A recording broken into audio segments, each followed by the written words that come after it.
y'all, welcome to the first Around the World Reading Challenge video. So you're gonna see me in the same state at the end of this video, but I kind of wanted to give you a brief introduction. So at the beginning of this video, you're gonna see me kind of go in with this very interesting initiative to do 3 countries in one video. What you're not going to see is in the background, I quickly learned that it was going to be difficult to do that because I am doing a little bit more than just reading translated books from countries. I am taking myself kind of on this cultural experience where I am trying food, I'm watching documentaries, I'm watching YouTube videos, reading articles, reading books outside of the translated book. And so this video has been a long time coming. It has been a very eye-opening and rewarding journey. It has taught me a lot about myself, a lot about my lack of awareness outside of the Western world, which I could definitely slap myself around a couple times for that. But I think that it is helping me grow into a more worldly person in the sense that I am aware of experiences that are not US centric. I talk a lot about my experiences here in the US and highlighting marginalized perspectives here in the US, but I decided last year that I wanted to take a more international perspective because I felt like this was an area in which I was lacking. And this is a heck of a project that I have taken on. I quickly shift from doing 3 countries to just 1, and that is okay. From here on out, you are just going to see 1 country per video, and I am not putting myself on a timeline for these videos. I know before, in my very first video where I discussed doing this project, I wanted to do 1 of these videos a month, but for the extensive nature of research and reading and experiencing as much as I can do, still being here in the US, it's not realistic at all, especially with everything else going on in my life. But I think with this first video, it's kind of given me the encouragement and the, for lack of a better term, really the strength to feel like I can actually do this. I think the idea of reading a translated book from every country for me was a very intimidating project and something that I didn't think I was going to be able to do. And so I am happy to finally be able to provide you all with the very first one, which is heavily centered on Venezuela. So I hope you enjoy. I hope you learned something. I hope that you continue to follow me on this journey, however long it may take me, but I just wanted to hop in and do an intro. All right, back to the old version of me, which is like all the way back from last year, like October of last year, and we are just finishing up June of this year. All right, y'all. Hey y'all, welcome to the first Around the World Reading or Around the World Reading vlog. Yeah, Around the World Reading. I don't know why I was like, why does that not sound right? So welcome to the first Around the World Reading vlog. I'm excited to be here. I am actually starting this one a little bit early. This one is starting in September. I was thinking about some things and I was like, man, I think I'm gonna start doing some prepping before I actually dive into the books, because for my Around the World reading, I can't remember exactly because, you know, mommy brain, I never remember anything. Whether I wanted to, that I didn't just want to be reading the books, that I wanted to understand a little bit more about the countries that I was reading from, whether that is, you know, cooking or watching documentaries or stuff like that. And so I figured I needed to start a little early, and so I wanted to show you some things that I've picked up to start off my experience. Remember the 3 countries that I ended up choosing were Panama, Paraguay, and then Venezuela. So I do have the book from Venezuela that I'm going to be reading, and that's It Would Be at Night. And I'm gonna look up how to pronounce this because in my last reading vlog by the time y'all see this, it's not gonna make a difference. You won't be able to, it's not gonna be last reading vlog. But in one of my recent reads videos, I hauled this, and I think I was saying it wrong. I think it's I don't know if it's Caracas or Caracas, but I am going to look that up. This is one that I am excited to dive into. I know that this one is a pretty heavy one, even though it is short, but I just wanted to let you know that I had chosen this one. My book for Paraguay should be here sometime this week. I'm not going to share what that is until it gets here, but for Panama, I'm going to do something a little different. So I found these translated short stories on this website because Panama, it's a little difficult to get access to translated works from Panama. I have looked around the world and back, and it is difficult. Heather from here Booktubes did provide me with a romance writer that is from Panama, so that's also a potential pick. But I also, like I said, found this website that has translated short stories from authors in Panama, and so I'm going to be reading those. But I wanted to do something else. I check these books out from the library. These are children nonfiction books that talk about the cultures of the world. All of these have been published within the last 4 or 5 years. I didn't want to go back too old because I was too afraid about the aging of information. So I have Cultures of the World of Venezuela. I got The People and Culture of Venezuela. I have Panama, and then I have one, Cultures of the World again. I think these are the 2021 editions. The one that I showed you first was actually a 2022 edition, which is the 4th edition. And this Cultures of the World Paraguay. I have a Cultures of the World Panama as well. It's either still at work or somewhere in here, but I actually started reading this one, and the only section that I got through was kind of the introduction, and technically I'm just on chapter 1, which is the geography of Venezuela, so I'll be kind of sharing some information that I get out of here. So the plans for this, also what I found that was interesting. So my library has access to this website called Canopy, and Canopy has a lot of independent films, a lot of documentaries, and I was able to find 2 documentaries for every single country that I'm doing this month. So I'm also going to be watching those documentaries. I have started searching for recipes. Angela, thank you so much. Angela pointed me in a direction of a recipe that I could use for Venezuela, so I'm going to try my hands at that. And I really don't, outside of that, I don't really have much to share right now in this moment, but I did want to let y'all know that I have started the research project. Let me tell you something. Literally reading the first 6 pages of this sent me down a deep dive into what is currently happening in Venezuela and looking at news articles. And so I'm going to keep reading, and then I will do a check-in and let y'all know some of the stuff that I have learned so far, which it's amazing when you live in a Western society and you don't attempt to broaden your horizons, and how bad I've been at doing that you have no damn idea what is going on in the world. And I feel awful saying that, but I am glad that I made the decision to do this project and to kind of take it to a next level and not just read books from the countries, but also get some background information about the countries as much as I can. And also, I know that a lot of the stuff that I'm going to have access to is going to be stuff that has been created by the Western world. So I know that some information I can only take with a grain of salt, and that is one of the most difficult things about this.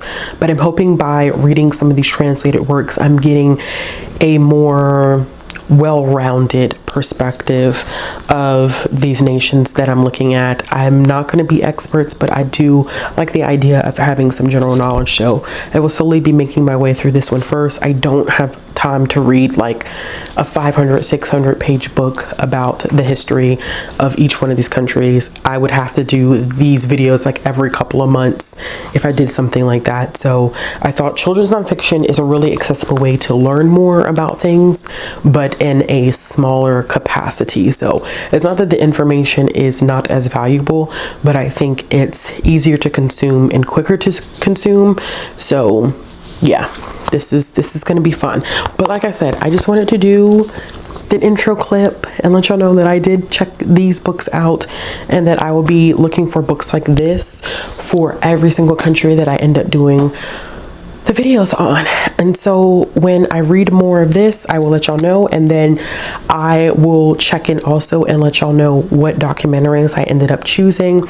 I'm debating on whether, I think what I'll do is I will try to work my way through these first, and then I will watch the documentaries afterwards, and I'll let you know all about the documentaries. I'll give you updates and insights and thoughts and feelings. These vlogs are probably going to end up being pretty long, so I'm going to have to edit them as I go. I don't see any of these vlogs being under like an hour and a half, to be honest with you.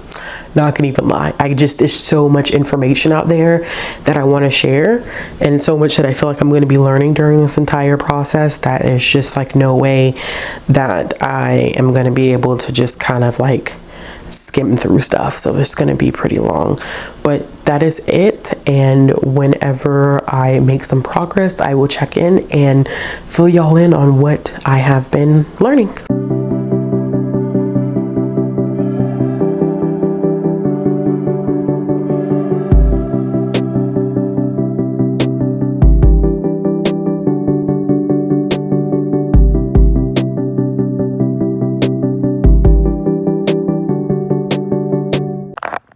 Okay, so y'all not gonna drag me for having my head wrapped. I just know that. You're not gonna drag me for having my head wrapped and being in the bed.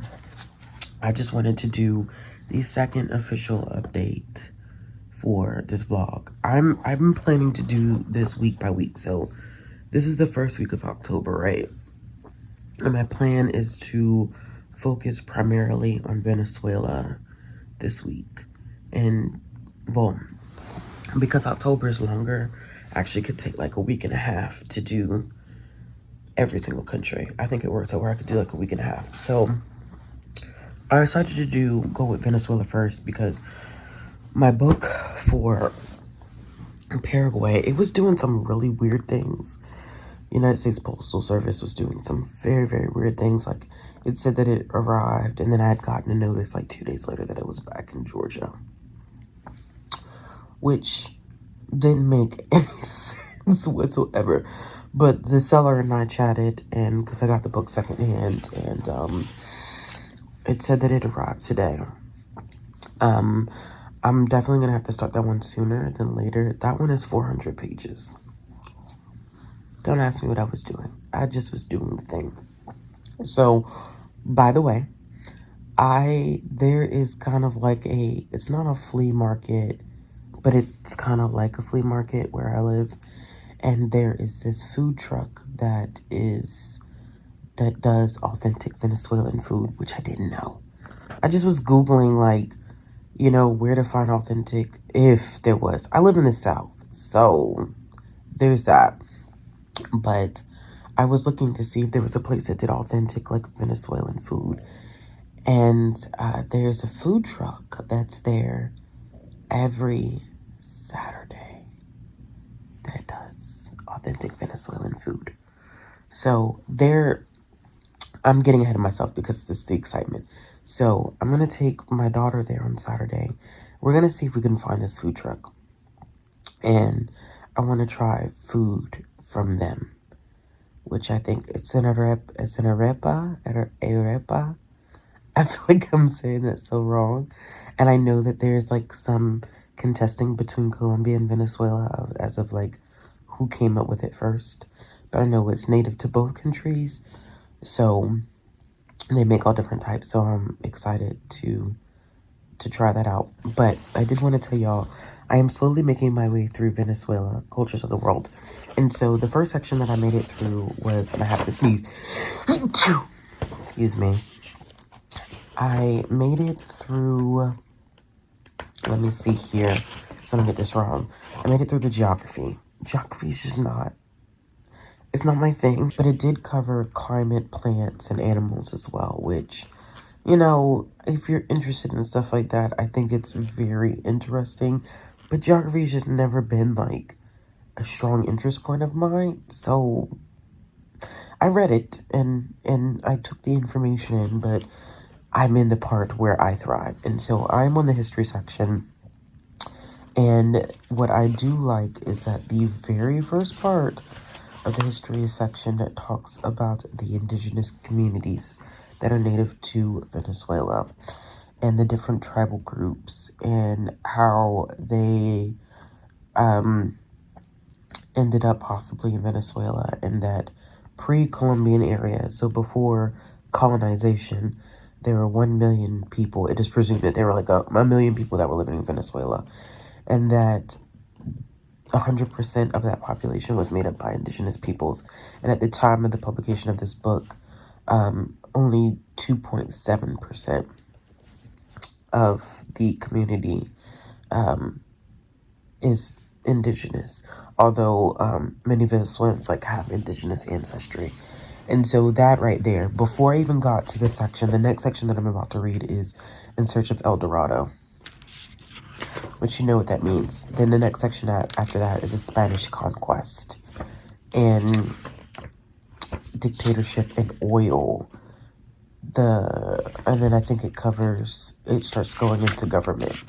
And so I'm so happy that they did this because this book is written from a very Western perspective. And so I always like when these books, because and it's sad that it has to be a surprise, that you are pleasantly surprised when a book covers the whole idea and truth and reality of indigenous communities that existed pre-colonization. And so I really appreciate that was definitely addressed and that they spoke to it, and now they're going to be diving into the history of the colonization of Venezuela, Spanish conquest. And so my plan for the rest of the evening is to read through, because I just did the introduction and geography yesterday. I'm going to try to make it through history and government tonight, which will put me at about 20 pages, which is not a lot, but nonfiction I typically read slower. But I'm going to go through the history and government. If I'm not too tired, which would put me at like 30 pages, I may go ahead and do the economy as well. And then I will save the environment, Venezuelans, lifestyle, and some of these other sections for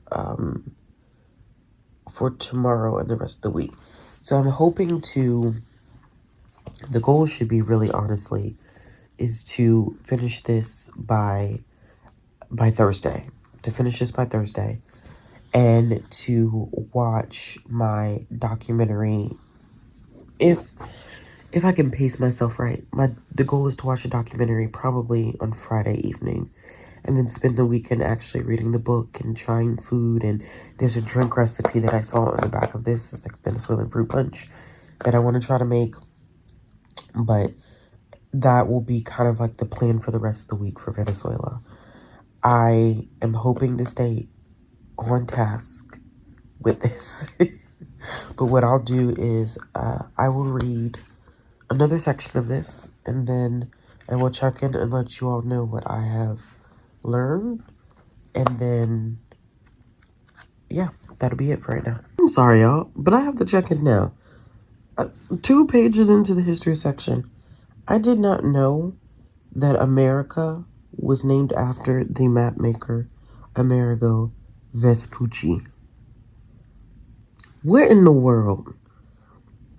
And that when he saw, what did he see? Some huts built on the stilts of Lake Maracaibo. He was reminded of the canals of Venice, so he named the country Little Venice of Venezuela. Europeans had some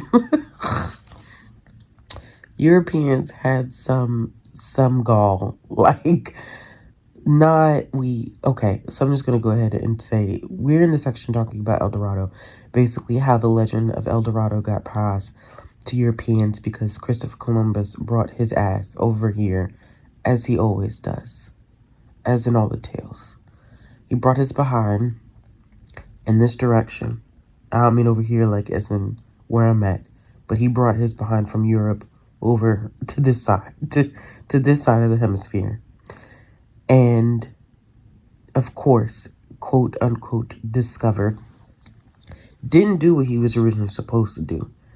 Landed in the West Indies by accident and called the people there Indians. Took little pieces of gold that he could find back and passed on the legend of El Dorado, which made Europeans believe that there was an actual, literal city of gold for them to go and pillage. Like, first of all, even if that was the case, what right do you have to go to someone else's land and pillage? Who gave you the authority? I know of things like Manifest Destiny. Was a history major. I understand that. But I also don't understand at the same time. Because it's like, who are you? Who are you? I should have known that this section was going to be a section that was going to piss me off. Because the history is always the part that pisses me off. Because we learn just so much about just the grimy things that colonizers did and their ways and means of justifying it. And money and greed is the downfall of all men, because that's what it was about. Power, land, money. Disgusting. It's disgusting, to be honest with you. That's wild to me. Anyway, I did not know that America was named after a map maker. And his name was Amerigo Vespucci. Italian guy. I shall continue.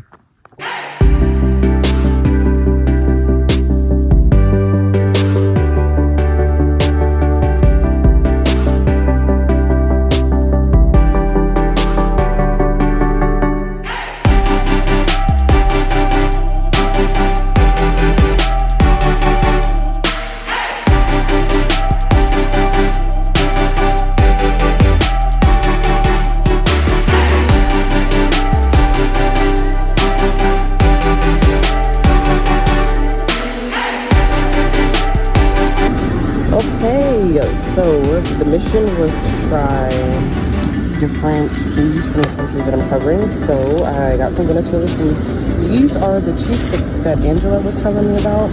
I was gonna make them on my own, but I found a place. It's like a farmer's market out here. So I found a vendor that actually was selling Venezuelan food. So I decided to pick some stuff up. This is an arepa. This has beef, black beans, cheese, and plantain in it. And then we also got some churros, which that was really the baby, but I'm excited to try it and see what it tastes like.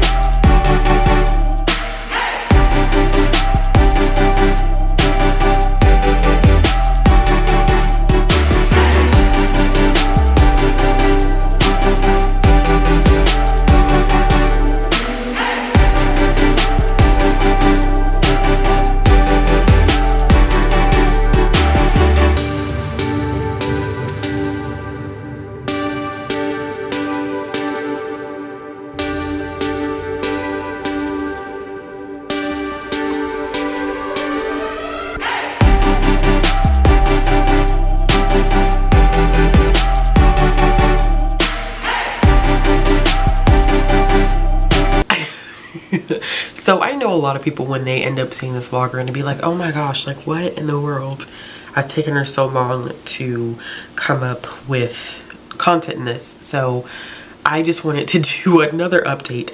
I definitely feel like me doing this project has become more of a cultural exploration and learning so much about the countries that I have chosen. And it's not for me simply about just reading the translated work. It goes beyond that. So I wanted to give you two updates. I ended up reading this children's book, which is The People and Culture of Venezuela. It's not an older nonfiction. It's not super old. It was published in 2018, so of course there's a lot of updates that it needed, or it needs as of today, but it does give just kind of like basic information about Venezuela, just it being a diverse country, language, talking about biodiversity, religious beliefs. I did like that they talked about the impact of slavery, and also a lot about the indigenous communities that were in Venezuela before the Spaniards came. I just feel like there is a lot, like, colonization is just, I mean, oh my God, it's a mess. It's a whole hot mess. And you can see the impact of colonization, like everywhere that it's touched, which it's touched everywhere globally. You can just see the impact that it had. It was nice looking at the popular foods that was discussed in here, because as you seen in the previous clip, I did get to try an arepa, it was so good. It was amazing. But this was a really quick read. I read this probably in about 45 minutes. It didn't really dive into what has been happening in Venezuela. The other nonfiction book that I had done some skimming of, I didn't read that one all the way through, but just doing some skimming of that one, it addressed what has been happening politically in Venezuela much better than this one does, but this is also intended for a much younger audience. So at the time of filming this clip, I've also watched a documentary on Canopy. I don't know how many y'all have Canopy through your libraries. It's a streaming service where, depending upon what your library pays, you get a certain number of checkouts per month, and I decided to look up documentaries about Venezuela. So I ended up watching Once Upon a Time in Venezuela. This was such a good documentary. If you have not seen it, I highly, highly, highly recommend it. It was so good. It is a village that is on a river. The village's name is Congo Mirador, and it's amazing because it once flourished, and through the course of watching the documentary, you essentially see this entire village rot away. There's so much I forget what it's called. It's a sedimentation. I can't remember the correct terminology. Somebody please correct me. But basically you have all of this, like, there's a lot of sand coming into the area, which is polluting the water. There's a lot of, like, it's not foliage, but it's a lot of growth of these plants and stuff that makes it just impossible to maintain any structure on here. And through the course of it, you kind of find out that people are pretty much leaving the community because it's just not worth living there anymore. And people literally are picking up their houses because they're all set on this river. And what once was a good community to be a part of, it's not stable anymore. And so people are literally picking up their houses, literally, like, getting their houses hitched on boats, and they're moving away because it's just not a safe environment to live there anymore in terms of, like, health wise and being able to maintain any type of lifestyle there. So it was one part that, and then the other part of it was focusing in on the fact that we have the perspective of two women who are on opposing political sides of the country. Now, I can't remember how much I've talked about this or not, but there's a lot of political tension in Venezuela. A lot of issues in terms of what's been happening with their economy, and I can only speak to what I've read. This is not my lived experience, and if I by any means speak out of turn, if anyone watches this and they have family there or they're from there and I speak out of turn, please feel free to correct me. This is a learning process for me, and I'm sure at some point I'm gonna get something wrong. But the economy in Venezuela used to be booming, okay? Like, money, money, money, money, money. And that was because of how much money was poured into coming up with these programs to help the people and oil exports.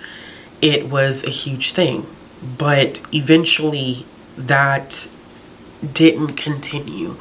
When it becomes a situation where globally oil is accessible in multiple areas, when you don't diversify your exports and you solely lean on oil as your main source of income, it becomes an issue.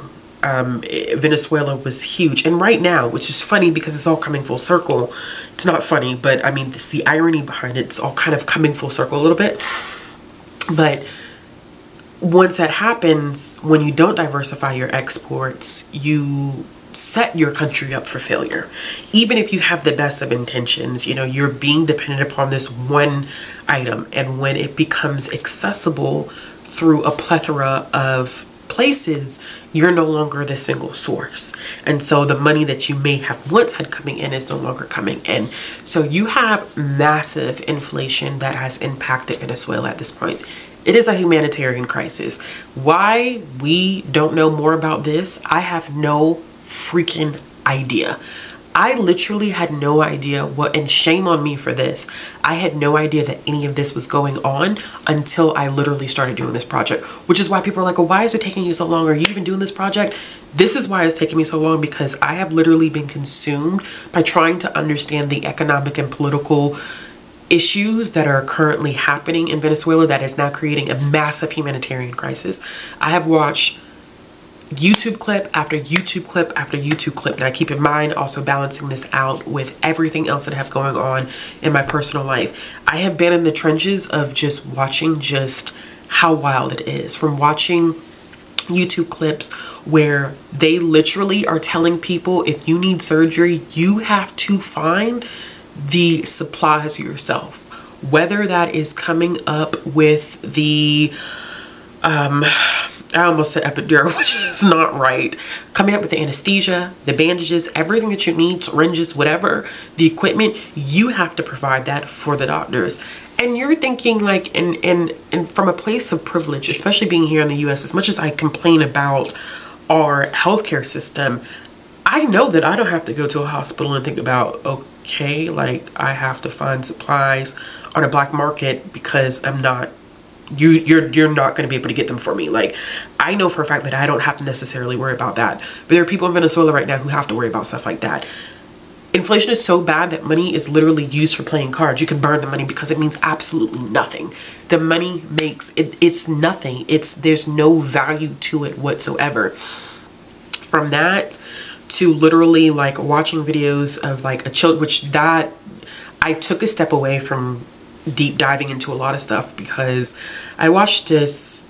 It wasn't like a long documentary, and I'll link everything that I found, I'll link below in terms of resources, but I had watched this documentary about a kid that was sick and her mother couldn't get the appropriate medicine and just had to keep asking for medicine and just could not get access to it because anything that comes in from the Red Cross, it's not given to the people. It's stolen and sold on the market, black market, for just massive amounts of money.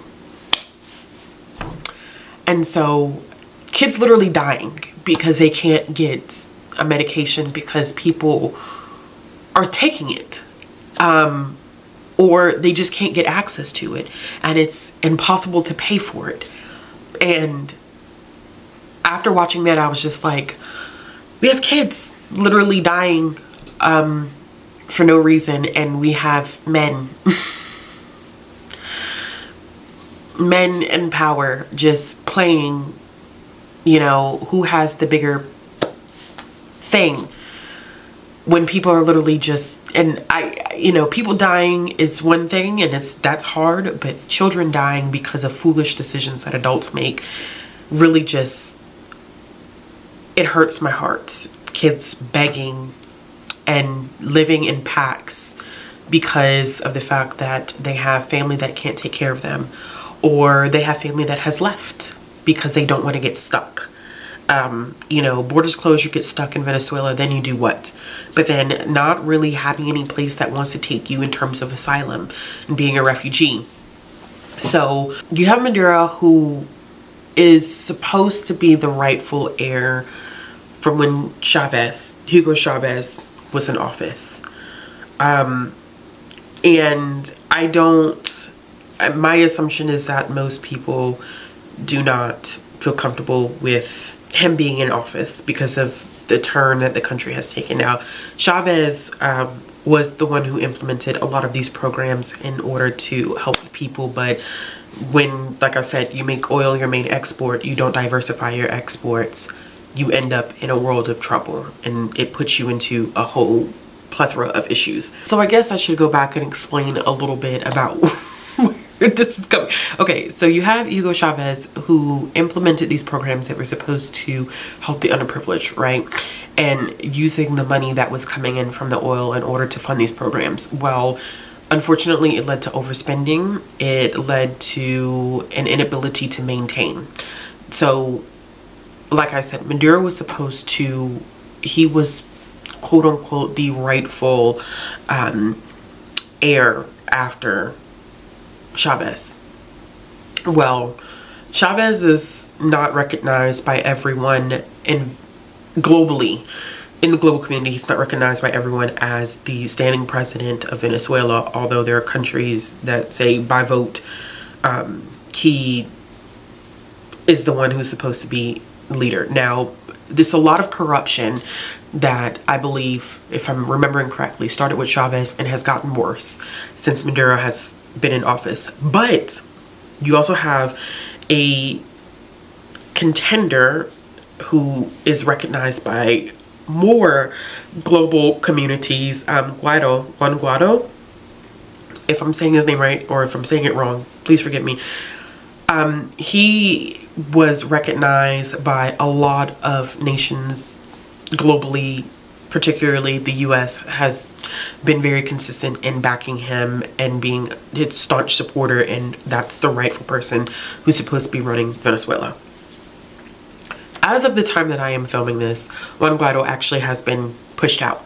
He is no longer the lead of, which is kind of like a party that's in opposition. I say all of this to say, because I just went down a whole shoot. You see what I'm saying? You see how like this has turned into like something that is just like massive, and is just, it's a lot of educating myself in this. So in watching this documentary, you're getting the perspectives of two women, one who backs Maduro and one who backs Juan Guaido, and they are at odds with each other. The interesting thing about it is because there's supposed to be an election in this community, and you literally get to see the election fraud happening in real time. The buying of votes, which you can't help but to kind of understand why people would take money for votes, or why people would give money for votes. I think it's about maintaining a certain amount of power and knowing that people are in desperate need of money, and people can't afford not to have money to get the most important resources for their family and their community. So it's a lot of buying of votes, a lot of bribing, a lot of corruption that goes on. And the thing about this whole situation is that these two women are doing what they think is best for their community. They are making the decisions that they feel in their heart and soul is for the betterment of their community. And so it's like, it's tough because everybody's losing. You know, most people in that country are losing, except those who have money. And it's very interesting because the woman, there's one woman who literally, like, she has some power and wealth. But she feels like she's doing the best that she can for her community, regardless of how corrupt we may see it. And that's coming from a very Western perspective. It may look like corruption, and in fact it is corruption, but she's doing and making these moves because she cares about resources that her community needs, but there's disagreements on how they should get to that solution, which is what's so fascinating about it all, is that I think everyone wants people to be in better positions, but there's disagreements on how they should get there. And it was very interesting to watch it. It's so good, so enthralling, so just captivating, and I learned so much by watching it, and I plan on watching one more, but I haven't decided which one I want to watch yet, but I'll figure that out when I get to that point. But there is one more that I do want to end up watching. I am going to probably start the book that I have chosen for Venezuela. I don't know if I'll start it this week, but I may start it next week. My goal and aim at this point, because I've gone back and forth for so long about how I wanted to format this, I'm probably going to try to get this up by the end of the month. And so with that being said, I don't think it's going to take me very long to read my chosen selection, and so I may wait until next week to start it because I have some other stuff that I need to get finished. But I just want to kind of sit down and let y'all know like where I'm at in terms of my headspace and why like it's been taking me so long to make it through this content. Not because I don't want to do it, but because like just following Venezuela alone has just been a mess. Like, for instance, at this point, like, you know, when I first started doing my stuff for Venezuela, Juan Guaido was, you know, he was backed by, you know, the world. And now he went to Colombia at one point, and he is saying that Colombia kicked him out and they didn't want to have anything to do with him. And so now he's in the States. And people are trying to figure out whether he's in the States seeking asylum because he cannot go back to Venezuela. Although he claims that his intention is to go back to Venezuela, there are other people who seem to believe differently. So things change so rapidly. And then plus with the US kind of, now what I feel like is using Venezuela for their own advantage, because, you know, the US has so much to say about Venezuela, which, I mean, there are some interesting relationships going on right now between Venezuela, Russia, and China, which is never a good sign, ever. I think that it's interesting right now looking at the impact that the Chinese government is having on a global scale in ways in which they are they're having a lot more global influence than I think most, like, the average American realizes, in terms of going into countries and building these relationships with the government and investing money. And a lot of that is being done in a way that I think most average Americans have no idea that that's actually happening. I knew about this because it was happening so readily in Jamaica, and I've known about that for years.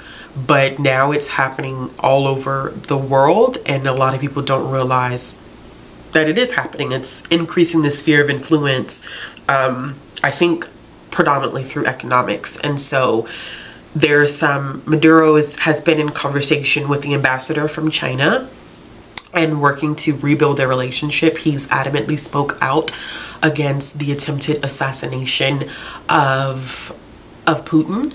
And so with that being said, there is some interesting conversations going on in terms of who is aligning themselves with who on the global scale right now, especially with Ukraine and Russia, US, relations with Russia and China and US, trying to figure out how to work out deals in terms of oil with Venezuela, because oil prices here have skyrocketed. I mean, we are constantly seeing our oil prices go up and down, which is why I said it's interesting, because it seems like everything has come full circle where, you know, everybody was digging into Venezuela for oil, then it became a not so needed export from one singular place, or import from one singular place. And now, because of the way that gas is skyrocketing because of our tensions with Russia, now we're looking to see what we can get from Venezuela, which the US has always been get it where you can fit in type of situation. And so this is not about us, but I have my feelings about that.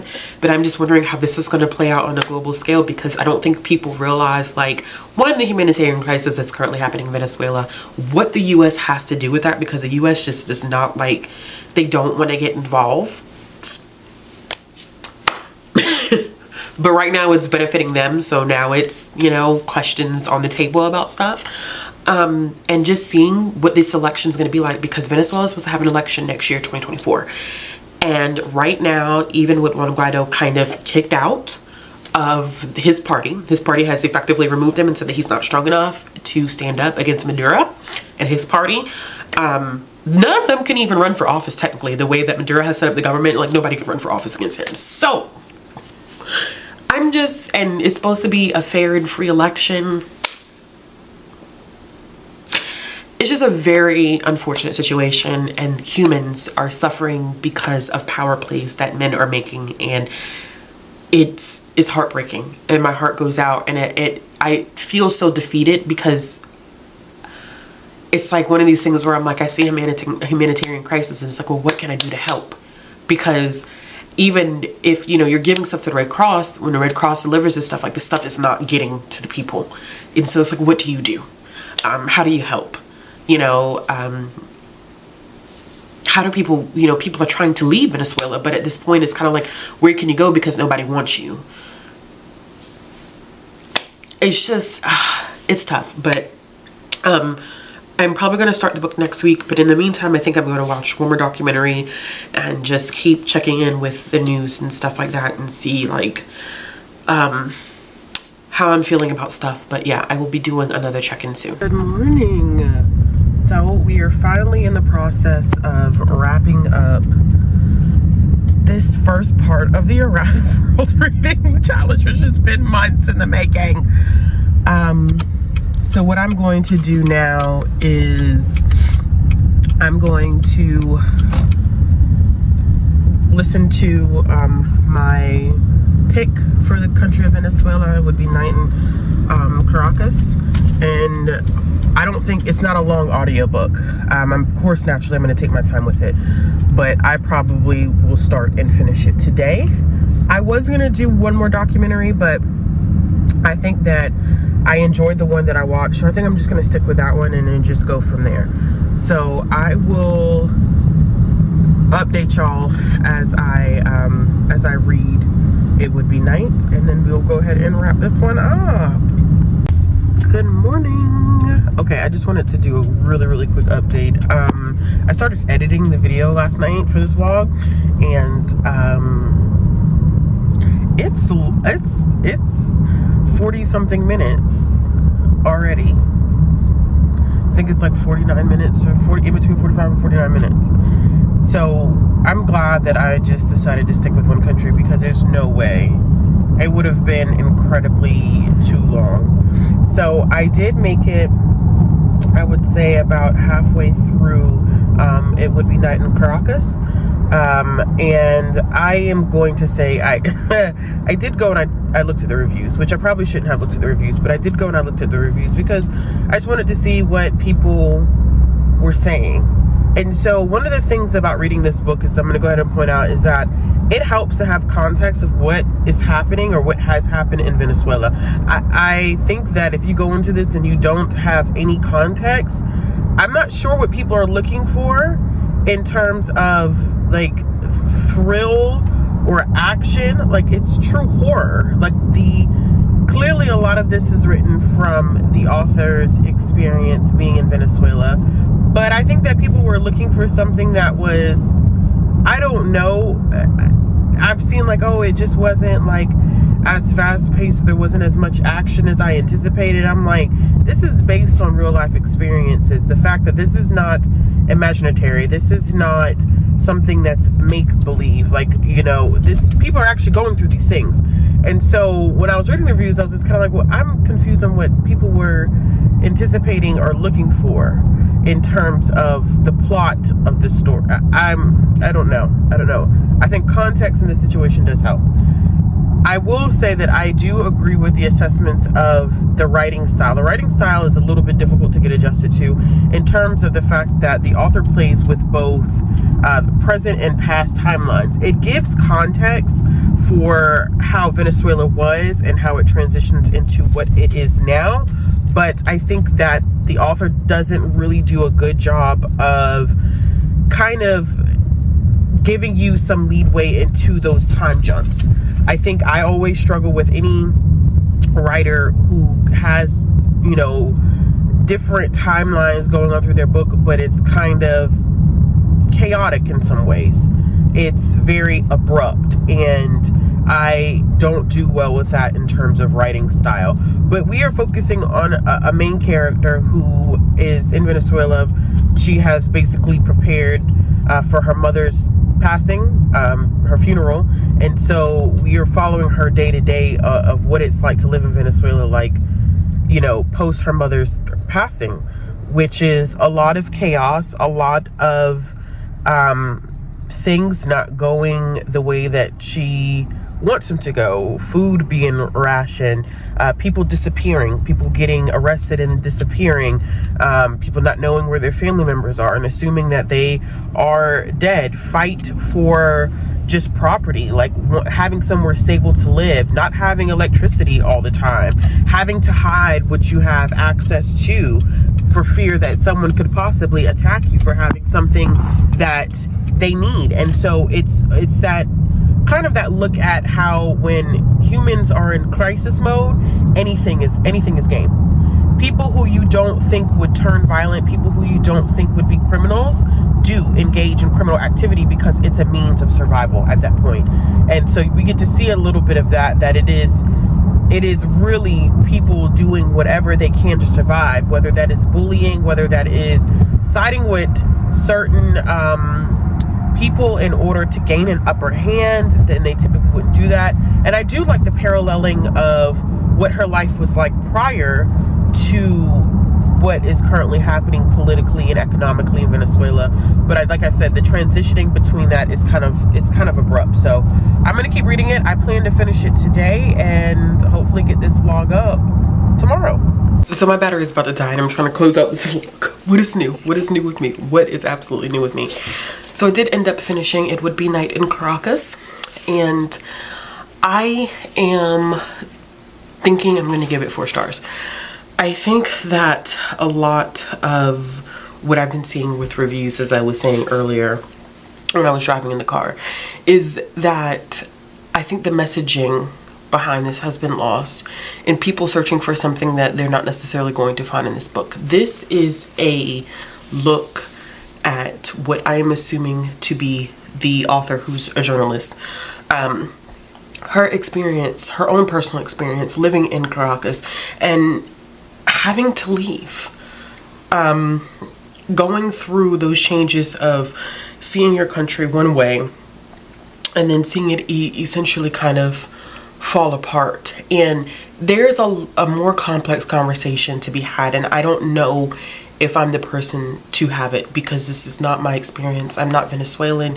I can't speak too much except, like I've been saying, what I've learned throughout this process. And there's much to be said about people's feelings about the impact of socialist programs, how those who may be white passing, those who have wealth, there may be a different feeling in how everything has gone down in terms of, you know, these programs should have never been there in the first place. We should have never gone down the path of having socialist or socialism-based programming to help people, because that essentially for some is the root of where all of this stuff went wrong, because they weren't able to continue to provide. They weren't able to continue to put the money into the programs.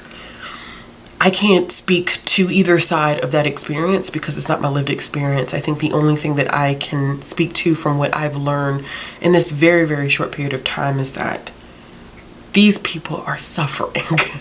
Regardless of what side they fall on, I feel like so many people in Venezuela are suffering. And it's heartbreaking to see that people can't even get their basic necessities. And so I'm not sure when people reading this if they were expecting something that it was a thriller, but it's horrific. This book is horrific in the sense that it is capturing not a fantasy, like I said before, but something that is actually happening right now. And so it's easy to assume, it's easy to distance yourself from something that's happening in another country and assume like, oh, this is never going to happen. But I'm sure many Venezuelans did not think that this would ever happen either, to where they are now in an economic, a political, or humanitarian crisis. No one wants to think about that. No one wants to live through that experience. And so with our main character, we're seeing her in survival mode. We get the gory graphic details of what happens to people who are living in these conditions, people who are just trying to push back, people who are part of the revolution, people who are trying to stand up to the government. They don't live. They don't live. And so even the parts about her, I'm trying to keep this as spoiler free as possible, but even the parts about her trying to leave Venezuela, trying to make it out, and how scary that is, the intimidation that happens when you try to leave the country. And I know, like, somebody, I can't remember who was talking to me about the idea of, like, you know, what would happen. Maybe it was Monet, I think it was you telling me, like, the idea of being stuck. Like, once you're there and you're stuck, and then your borders are closed, and then you have no passport, you can't get out.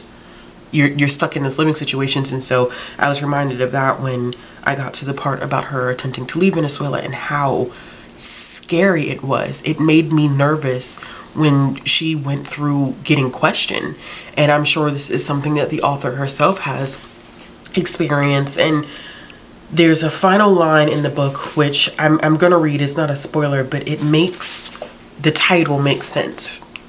It says, it was 10:30 in the morning, 9:30 in the Canary Islands. In Caracas, it would always be night. And so it's this darkness. It would be night. It's not necessarily in terms of night and day, but a metaphor for the fact that this constant fear, this constant darkness, this constant burden of never seeing any light, losing all hope. And so being able to leave the country, get somewhere else, you realize that there's hope, there's light in other places, but in where you come from, in Caracas, it would always be night. And when I got to that final line, I was like, it all definitely makes sense. I do think that the writing style is not the best, but I also feel like that could also be translation things going on here.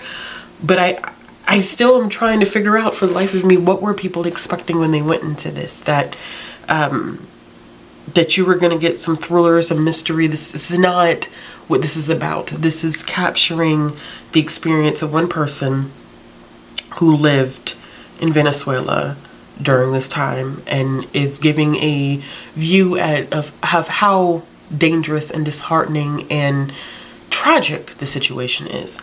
Granted, this is also only one person's experience, and so it's just why I tried to get as many perspectives as possible, tried to understand as much as possible. But I'm glad that I did this, y'all. You know, this was a journey. I'm definitely gonna stick to doing only one country per video. I cannot there's no way I am going to be able to do more than one country a video, because this video probably, if it's not an hour, it's close to an hour. And so there's absolutely no way. But what I wanted to say before I close this vlog out is I want y'all to choose my next country. So remember, I pulled 3. I pulled, as you can see from the beginning of this video, I pulled Panama, Paraguay, and Venezuela. Venezuela just happened to be the first winner, but I want you all to vote in the comments down below for which country you would like to see me do next, whether that is Panama or Paraguay. Now, I already have the book for Paraguay, and I have some things that I can use for Panama, but y'all let me know which one you would prefer to see first. I am not going to guarantee when the next vlog is going to be up, because I want this to be as organic as possible. Meaning that it probably will take me some time to do this. More time than what I anticipated, but I feel like that's okay, because this is a learning experience, and I have been really enjoying myself, and I've been learning a lot, and I've been having a lot of fun. And so I want to continue to do that in the most organic way as possible, instead of trying to rush through this for the sake of content. Like, this is not just content for the sake of content. Like, this is something that I really wanted to challenge myself to do this year, and I am happy that I am diving into it. But yes, all right, y'all, as always, if you like this video, give it a thumbs up. If you want to see more content from me, click the subscribe button. If you are looking for ways to support this channel, all the links will be down below, as well as ways to follow me on social media. All the like links and stuff, I'll leave some of the like stuff that I have found in my journey down in the description box below for y'all to check out. And if you have any questions, comments, feedback, let me know in the comments below, and I'll be back with another video soon.